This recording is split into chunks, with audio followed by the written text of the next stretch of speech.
Hello everyone, my name is Tom. Thank you for joining me for episode number 11 of Journey Through the Scriptures.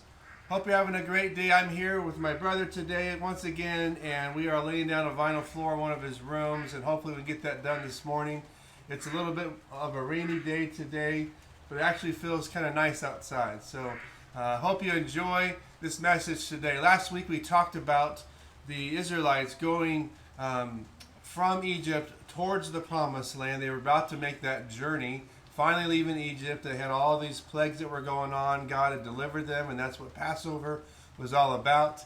And some great message there. If you didn't catch the last couple episodes, I encourage you to read that and listen to that. Boy, some great content there from Exodus 6, 6 and 7, where it talks about how God saves us, delivers us, redeems us, and restores us. Boy, that's so true back then, so true for us today. Boy, we need that today, don't we? Today's context is the fact that they're now wandering through the wilderness, and because of their disobedience and their bad attitudes, that time of wandering lasts for years and years and years. And it's so much the same for us today, that God has a plan and purpose for our life, but it's so easy for us to get distracted, to really not press into God enough to know what He's trying to tell us and how we're supposed to go, and all these types of things. And so we can wander in our own lives for years and years and years. And I've met people who are doing that. You know, they got distracted, or whatever happened, or they got hurt, or they misunderstood what God was doing in their lives, and they just disconnected from Him. And I just want to encourage you, don't be like that. Boy, sometimes God is allowing us to go through that wilderness time with Him because He's preparing us for what's next. And that time of wilderness is hard. I can tell you, my wife and I have been through that. It's very challenging because sometimes you feel alone in that time of wilderness. Sometimes you feel abandoned. Sometimes it doesn't make sense at all. But I can just tell you, if you keep moving forward and you keep putting it as a priority, your relationship with God, you'll get through it. And that's what my wife and I found out to be so true. And boy, when you can really get through it, it is a blessing in your life, and you can grow so much if you just, dig in and just say, you know what, there's no plan B for me. I'm going right through this, and I know God has His hand on my life. I know that about myself and my wife, and I believe that for you as well. As we follow Him, God has great plan and purposes for us. And so the Israelites, they didn't get that. They were focused on what they wanted, and in fact they were even looking back to say maybe slavery in Egypt was better than this. And it's hard sometimes for us to really have a good focus when our heart is not right with God. And so here's the setting here in this passage we're about to read, where God is saying, get your life right, get your life ready. I'm about to come meet with you in such an amazing way. And so in Exodus 19, verse 10 and 11, it says, the Lord said to Moses, go to the people and consecrate them today and tomorrow, and let them wash their clothes, and let them be ready for the third day. For on the third day the Lord will come down upon Mount Sinai in the sight of all the people. So God was about to do this new thing, and He says, I don't want you to miss it. And so He was about to prepare for them to hear from God, and also to receive God's 10 commandments, the law, and a whole bunch of more instructions on about how to live safely, and a lot of wisdom from God and how to protect them in so many different ways. And we pick that up also in other books of the Bible, Numbers, Leviticus. God gives so many instructions, very specific, about how to handle your life and how to help them with all kinds of things. Even mildew, right? It's crazy how mildew's in the Bible, and God says this is how you deal with mildew, right? But we could use some help with that in Florida, I think. And so this is what happens to us as well. God can want to do something really big in our life, but if we're too preoccupied with the world, if we're too fascinated by what's over here that's away from God, then we're going to miss what God is bringing to our lives. And so we have to be ultra focused on this. And this is why God tells Moses to consecrate the people. Now, consecrate means to set yourself apart. What does that mean? That means, like, you're not to be like everyone else. Like, your focus is, I want to be like God, and I want my life to be ready for God to move in my life. So I'm set apart for that focus, for that purpose. It also means to be sacred, to holy. And so to be holy. And so it's an attitude of repentance and of humility. And if there's one common ground that you hear in most, if not every one of my teaching videos, it is repentance and humility, because I believe that is how we grow, and that is how we really have an opportunity to get closer to God. It only comes through those two things. And so here it is with God. He is telling Moses, make sure these people understand what's about to happen, number one. And number two, help them to consecrate themselves, to really prepare their hearts, because I want to move upon them. And if they're not ready, they'll miss it. So what happens? These are several verses I want to read here in Exodus 19, 14 through 20. So Moses went down from the mountain of the people and sanctified the people, and they washed their clothes. And he said to the people, be ready for the third day. Do not come near your wives. Then it came to pass in the morning that there were thunderings and lightnings and a thick cloud on the mountain, and the sound of the trumpet was very loud, so that all the people who were in the camp trembled. And Moses brought the people out of the camp to meet God. And they stood at the foot of the mountain. That is the title of my sermon, by the way, the foot of the mountain. And you'll see why in a minute. Verse 18. Now Mount Sinai was completely in smoke, because the Lord descended upon it in fire. And its smoke ascended like the smoke of a furnace, and the whole mountain quaked greatly. And when the blast of the trumpet sounded very long and became louder and louder, Moses spoke, and God answered him by voice. And the Lord came down upon Mount Sinai on the top of the mountain. The Lord called Moses to the top of the mountain, and Moses went up. A side note here, there's a video, I'll have to put it in the description of this post. I think it's called In the Search of the Real Mount Sinai. I saw this video years ago. They were searching for this Mount Sinai, like what is the true Mount Sinai? Where do these things happen? And this man and his team went out and they were looking for this. And I happen to know the cameraman who shot the footage of that, which is pretty cool. But yeah, they found the mountain where the top of it was scorched. They also found artifacts and things on there where they could see golden calf and other things like that, which were on the rocks and things like that. That was the setting, which we'll learn more about in the next episode. And it was all guarded, this whole area, so people couldn't get into this area. And it's not the typical Mount Sinai that people see on the maps. And so a lot more into that, and you can look into that video, search for the real Mount Sinai, and see amazing to see the footage from that really shows this is a true story. This really did happen. So verse 16 says that there were lightnings, thunderings, a thick cloud, a very loud trumpet. Can you imagine being there when all this is going on? I mean, you're seeing some crazy stuff going on, you're hearing some stuff, and you're like, man, the creator of the heavens and the earth is about to talk to us. And what was the response of the people? It says they trembled.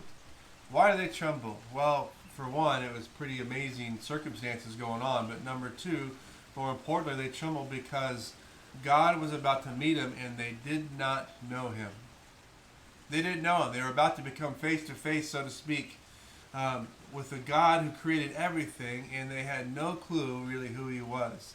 So it is with us today that when we are away from God and we're not really seeking him as we should, and something happens in our life where God seems like he's right there near us, sometimes that can be frightful if our relationship with God is afar off. And so it shouldn't be like that, because remember in the last video we talked about the fact that in Exodus it says that God is standing there with outstretched arms. In other words, he wants us to come. He's not standing there trying to inflict punishment on everybody. He wants people to love him, and he wants to love people. He wants to show them his love. True then, true today, but that it's really important for us to experience that. We have to, again, have that humility and that repentance in our life.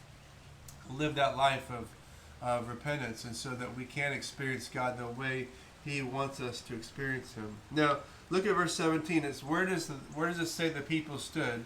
It says they stood at the foot of the mountain. And in fact, there was a boundary. God said, they cannot go past this line. If they do, they're going to die. No, you can't go past this line. Now think about this. Why weren't they allowed past that line? Because they did not invest in a relationship with God the way that Moses did. And look where it says Moses was. It says in verse 21, or verse 20, Moses was invited to come up, and the people were to stay back.